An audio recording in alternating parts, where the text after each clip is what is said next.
John Gould. John Gould canta una canzone che ha scritto, ma hai messo la scarpa sbagliata nel piede, quello giusto? Per uscire di corsa stamattina ho messo il piede nella scarpa sbagliata. Sembrano le scarpe della Joe. Infatti le ho portato questo maggio quest'anno, 2007. Ascolta, piede nella scarpa sbagliata. Esatto. Perché? Piede nella scarpa sbagliata, un po' una metafora, un giovane che si trova sempre un po' incasinato, sia a scuola sia nella vita in generale. Sì. Piede nella scarpa sbagliata. Grazie.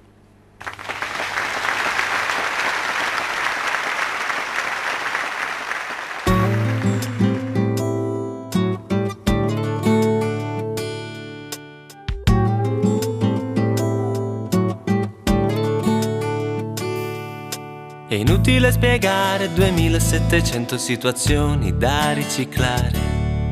Al margine di un fosso non mi riconosco e faccio un altro passo e cado giù. Rialzarsi in volo come un avvoltoio sul filo di un rasoio non è un gioco per me, perché ci sono dentro fino al collo, immerso ma non mollo e anzi chiedo di più. Dubbi, paure, incertezze, gelosie, tradimenti, scommesse. La mia mente è baccata al tuo braccio che sgomita.